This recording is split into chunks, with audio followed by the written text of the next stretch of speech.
Bonjour à tous. Je m'appelle Olivier Rabian, je suis conseiller en gestion de patrimoine basé à Paris et j'accompagne un certain nombre de mes clients sur des problématiques d'expatriation, particulièrement au Portugal.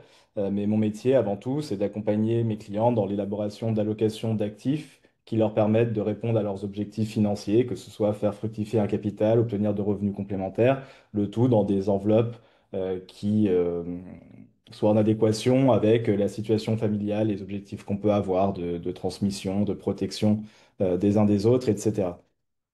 Je vais aborder les solutions qu'on met en place en termes de placement concret, généralement dans le cadre d'une expatriation. C'est pas quelque chose qui se veut exhaustif, c'est pas quelque chose de personnalisé. On va rester général, mais en essayant d'être quand même assez précis. Donc d'abord, la première question qui se pose lorsqu'on s'expatrie, c'est la question de savoir s'il faut absolument délocaliser son patrimoine en France. Si vous partez au Portugal ou dans un autre pays, est-ce qu'on garde des biens, est-ce qu'on garde des comptes, des contrats d'assurance vie en France, ou est-ce qu'on délocalise son patrimoine avec nous? Il y a plusieurs éléments qui vont inciter à délocaliser son patrimoine. Les premiers éléments, ils sont d'ordre fiscal. Quand on devient résident d'un pays comme le Portugal, on veut souvent profiter des avantages qu'offre la résidence fiscale portugaise. Donc, on veut être certain d'être considéré comme résident fiscal du pays dans lequel on va et être certain que la France ne va pas nous rattraper pour des raisons X ou Y et nous dire, ah ok, vous êtes parti, mais pour autant, moi, je vous taxe quand même sur votre patrimoine, sur vos revenus en France. Euh, il y a des conventions entre les pays, notamment entre la France et le Portugal, qui permettent de définir de quel pays on est résident. Pour définir de quel pays on est résident, on regarde des critères successifs. Le premier critère qu'on va regarder, c'est où est le foyer d'habitation permanent de la personne, où est votre résidence principale. Si vous avez plus aucun bien immobilier en France, mais que vous partez au Portugal, bah, de fait, vous allez être de toute façon considéré comme résident fiscal portugais. On ne va pas aller voir d'autres points. Le débat s'arrête là. Si par contre vous gardez des biens immobiliers en France auxquels vous avez accès de manière régulière, on va pas pouvoir trancher votre résidence fiscale sur ce critère-là. On va aller voir d'autres critères qui est où est le centre de vos intérêts vitaux, d'où est-ce que vous percevez vos revenus, est-ce que vous êtes mandataire social de société en France, etc. Et donc là, ça va être peut-être un petit peu plus compliqué. Donc de ce point de vue-là, si on veut être sûr d'être considéré comme résident fiscal dans le pays où on va, le plus simple, c'est déjà de ne pas garder de pied-à-terre en France. Ensuite, se pose la question en matière de droit successoral, en matière d'imposition des successions. Le Portugal est un pays où il n'y a pas de droit de succession, mais c'est pas parce que vous partez au Portugal que vos héritiers n'auront pas de droit de succession. Si vous partez au Portugal, vous êtes résident fiscal portugais, vos héritiers sont également non-résidents fiscaux français, ils sont dans d'autres pays que la France, mais vous gardez des comptes bancaires en France, de l'immobilier en France, la France taxera ce patrimoine situé en France aux droits de succession en France.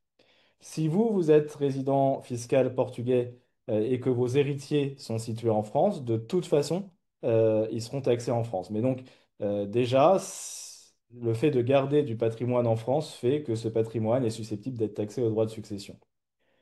Donc, au-delà de ces aspects, ce qu'il faut prendre en compte, c'est que de toute façon, la France va garder la main sur tout le patrimoine qui est situé en France d'une manière ou d'une autre, que ce soit de l'immobilier ou que ce soit des placements financiers. Parce que, d'abord, d'un point de vue fiscal, la France va pratiquer une retenue à la source sur vos revenus.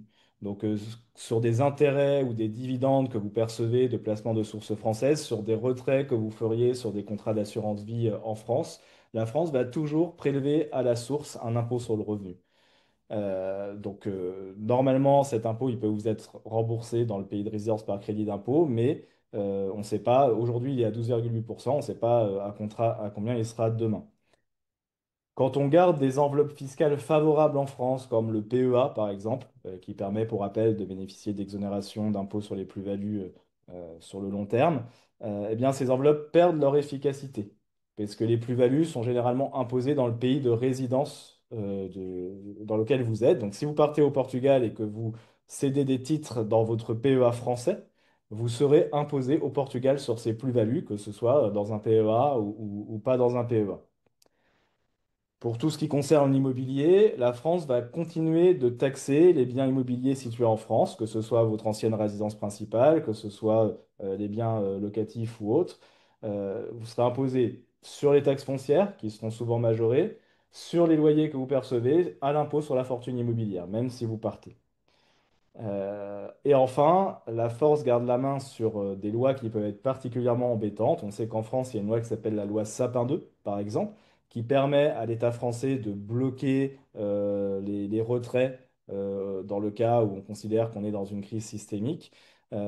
Si vous partez au Portugal et que vous gardez des avoirs en France, cette loi s'appliquera sur vos avoirs. Et enfin, on parle beaucoup de taxation de l'épargne. Si demain la France décide de prendre des mesures pour taxer l'épargne en France, même si vous êtes résident fiscal d'un autre pays, si vous gardez de l'épargne en France, vous serez taxé sur cette épargne. Donc la conclusion de ça, c'est qu'il y a quand même beaucoup de facteurs, à la fois pour sécuriser sa résidence principale, à la fois pour échapper à la mainmise de l'État français sur vos placements, pour inciter à délocaliser son patrimoine quand on s'expatrie. Donc maintenant, en général, quand on part avec un capital, on se pose la question, qu'est-ce qu'on va faire avec ce capital pour obtenir des revenus complémentaires, pour le faire fructifier sur des solutions qui sont adaptées à son statut de non-résident. Donc, pour commencer, je voudrais parler de la notion de revenu complémentaire. Donc, souvent, quand des personnes viennent me voir avec cette idée de revenu complémentaire, on pense à utiliser un capital qu'on a, à investir dans quelque chose dans lequel ce capital est bloqué pour percevoir des revenus réguliers qui tombent sur votre compte, que ce soit des loyers pour de l'immobilier, que ce soit des intérêts, que ce soit des dividendes. La solution la plus classique à laquelle on pense, c'est l'immobilier locatif. C'est acheter un bien, le mettre en location, que ce soit pour la location longue durée, la location touristique. Souvent, on se rend compte que d'un point de vue rentabilité après impôt, c'est pas forcément la solution la plus pertinente. Pourquoi? Parce que l'immobilier, que ce soit en France ou que ce soit au Portugal, est fortement taxé. Donc, si vous partez au Portugal, si vous gardez des biens locatifs en France, vous serez imposé sur les loyers, sur le bénéfice foncier à hauteur de 27 ou 37% selon le niveau de vos revenus. Vous payez une taxe foncière, vous continuez à payer un impôt sur la fortune immobilière si vous êtes dedans, et vous continuez d'être assujetti à l'impôt sur la plus-value immobilière en France.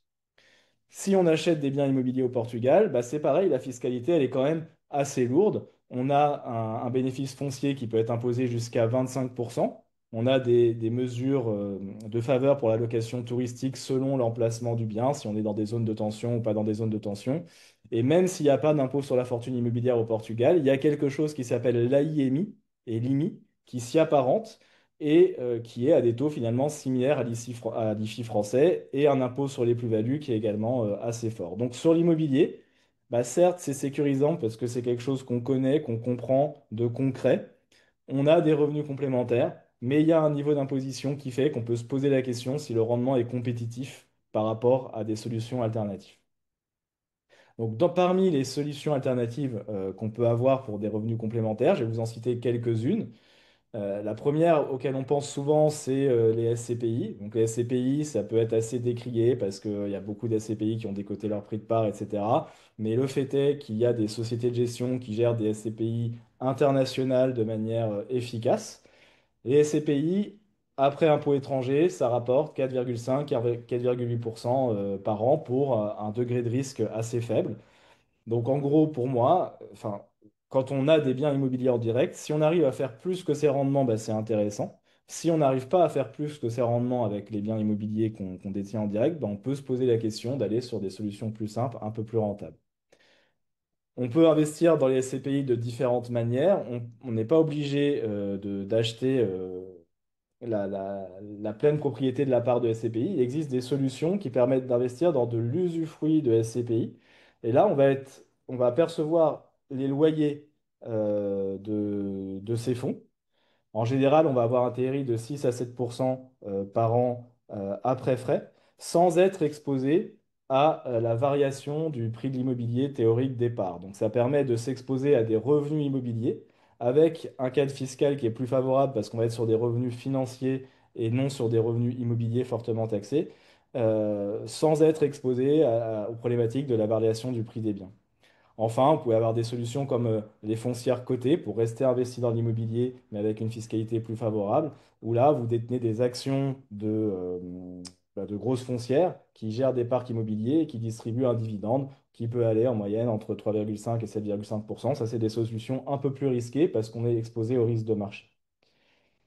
Parmi les solutions qui génèrent un revenu, un dividende, il y en a d'autres. Notamment, en ce moment, il y a des opportunités sur ce qu'on appelle des fonds de dette privée. Donc, c'est des fonds qui vont mutualiser des prêts à des entreprises en prenant des niveaux de garantie assez importants sur des actifs industriels, sur le patrimoine des dirigeants. Et c'est des fonds qui vont permettre de générer un rendement net de frais annuel de 6 à 7%, avec éventuellement des distributions trimestrielles pour un niveau de risque qui va être maîtrisé également, et certaines contraintes de liquidité, mais qui ne sont pas forcément très importantes. Voilà, donc une autre solution pour avoir des revenus, c'est investir dans des actions qui distribuent un dividende assez fort et pérenne. Et donc, toutes ces solutions financières permettent d'avoir un revenu complémentaire, un peu l'équivalent d'un loyer, mais en étant plus faiblement taxé et en ayant des rendements qui sont souvent supérieurs à de l'immobilier physique fortement taxé.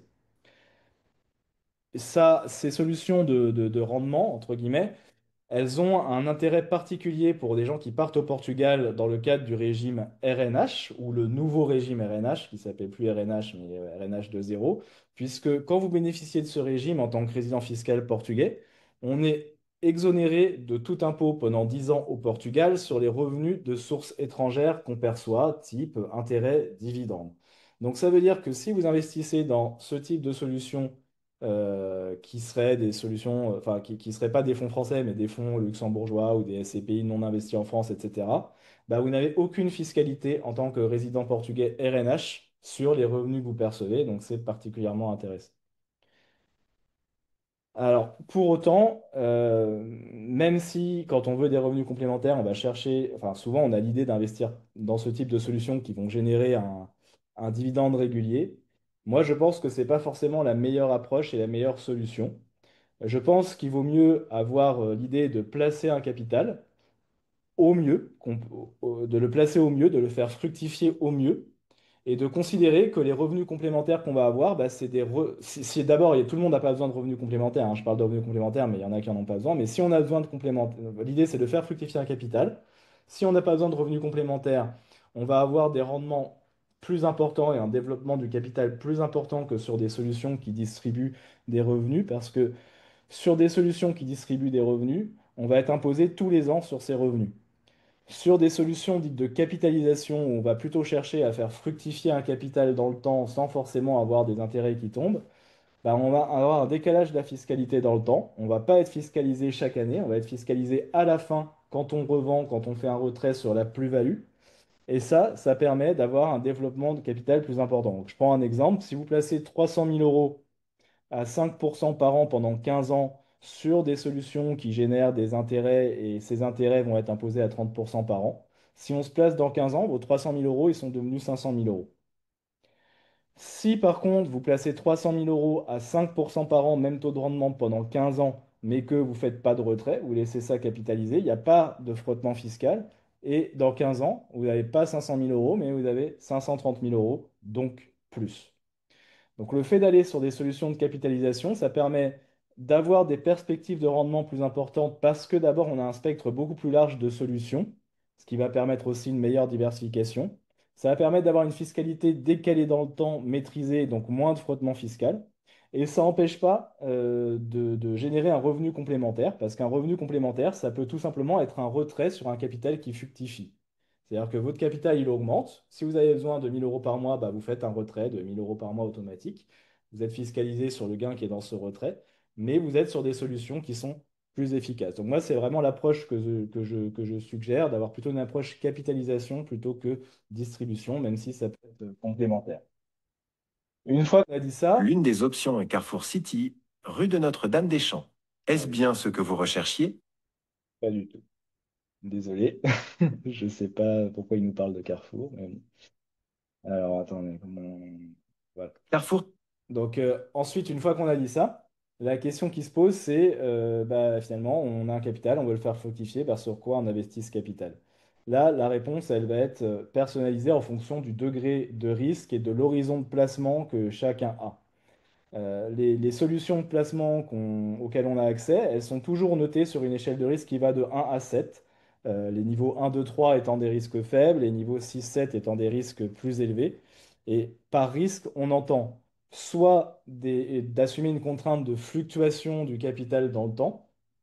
Pour bah, ne pas être impacté par ces fluctuations, il faut avoir un horizon de placement long, 5 ans, 10 ans, 15 ans. Soit ça peut être simplement des contraintes de liquidité, c'est dire bah, en contrepartie d'un rendement plus élevé, bah, je vais bloquer une partie de mon capital pendant 2 ans, pendant 3 ans, pendant 5 ans. Donc là, je vais avoir une meilleure visibilité sur mon rendement, pas forcément de risque de fluctuation. Par contre, si je veux récupérer cet argent, c'est pas possible. Donc, en fonction du rapport de chacun au risque, en fonction de la situation patrimoniale, en fonction de l'horizon de placement, de la tolérance en fluctuation, de la perte maximale qu'on peut tolérer, bah, on va choisir un degré de risque pour une allocation. Et en fonction de ce degré de risque, on va pouvoir cibler un rendement plus ou moins important. Donc là, je vous donne des exemples de rendement cible qu'on peut avoir en fonction du risque qu'on prend. Donc, par exemple, pour quelqu'un qui ne veut pas prendre beaucoup de risques, bah, on va garder 70% du capital sur des solutions plutôt sécurisées. On va exposer 30% sur des solutions plus dynamiques. Et une allocation du type 70% non risqué, 30% risqué, bah, on va chercher un rendement de l'ordre de 4% par an. À l'inverse, pour quelqu'un qui a un profil de risque un peu plus dynamique, inversé, c'est-à-dire si on met 30% en sécurisé, 70% sur des solutions dynamiques, on va pouvoir aller chercher des rendements plus importants, 5%, 6%, 7% par an. Donc là, en fonction du profil de chacun, bah, on va avoir des solutions différentes. Là, je vous mets à l'écran, quand on investit, on investit dans ce qu'on appelle des classes d'actifs. Donc, on peut investir en immobilier, on peut investir en actions, on peut investir en private equity, on peut investir sur des livrets, sur des bons du trésor américain. Voilà.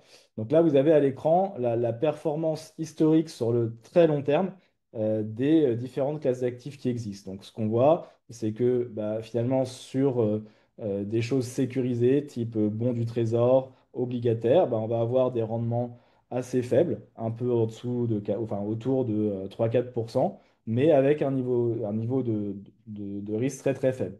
À l'inverse, les actions, le private equity, bah, on va plus être sur des rendements de l'ordre de 10-12% par an, mais avec un risque plus fort.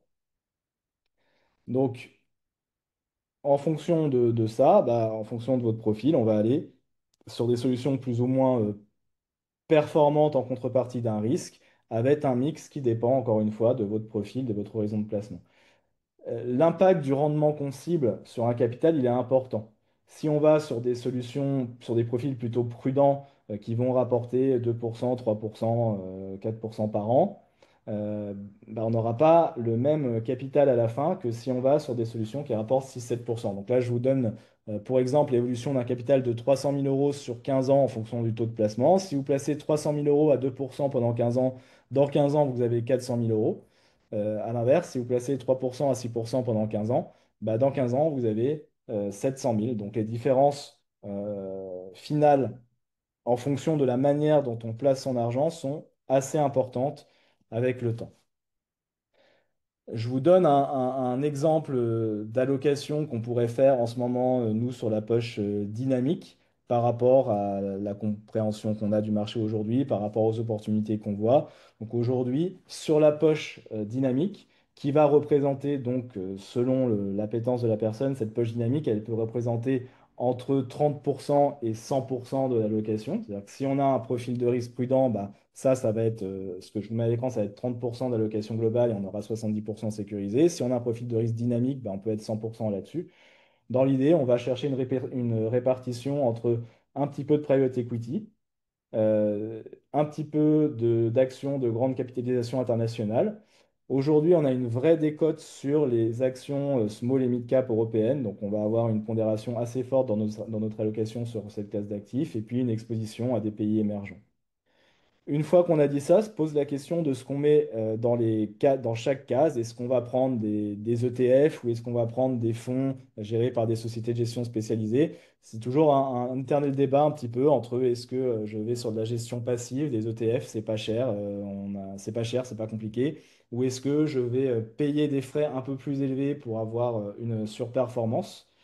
Donc moi, ce que je veux juste vous montrer, c'est je vais vous prendre deux exemples pour vous dire qu'il existe des fonds, il existe des gérants qui font mieux que les ETF. Donc je vous prends deux exemples. Un fonds qui s'appelle Fundsmith Equity Fund, qui est un fonds anglais, anglo-saxon, qui sur le long terme délivre une performance de 2 points supérieure au MSCI World. Donc par exemple, ce fonds-là, Fundsmith, en performance annualisée entre 2010 et aujourd'hui, a dégagé une performance analysée de 14% par an. Là où le MSCI World, quelqu'un qui a investi dans un tracker MSCI World, a eu une performance analysée de 12,7. Et cette performance a été générée avec une prise de risque inférieure à celle du MSCI World.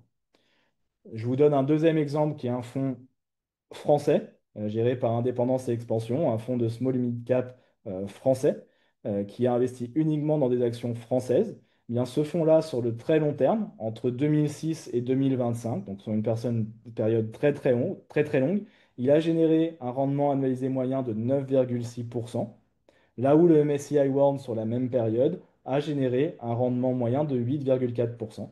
Donc, une performance plus forte, pardon, qu'un ETF. Donc ça vaut le coup. En fait, il n'y a pas de bonne solution. On ne fait pas tout l'un tout l'autre, on fait des mix, mais en tout cas, ça vaut le coup de ne pas être fermé et d'être ouvert à aller chercher des solutions qui peuvent être pertinentes. Une fois qu'on a dit ça, se pose la question de l'enveloppe de placement qu'on va choisir pour placer son argent. Dans le cas d'une expatriation, on va souvent privilégier on va privilégier des contrats luxembourgeois. Contrat luxembourgeois, ça peut être un contrat d'assurance vie ou ça peut être un contrat de capitalisation. C'est pas le même fonctionnement, on va pas rentrer dans le détail aujourd'hui, mais l'idée c'est que ça permet de délocaliser votre argent. Votre patrimoine n'est plus en France, il est au Portugal. Donc on se fiche, il est pardon, au Luxembourg. Donc on se fiche de toutes les mesures que la France peut prendre. Ça n'impactera pas votre argent qui est au Luxembourg. Le Luxembourg est un pays qui est transparent fiscalement, donc il n'y a aucune fiscalité liée au fait d'avoir son argent au Luxembourg. La fiscalité qui va s'appliquer est uniquement celle de votre lieu de résidence.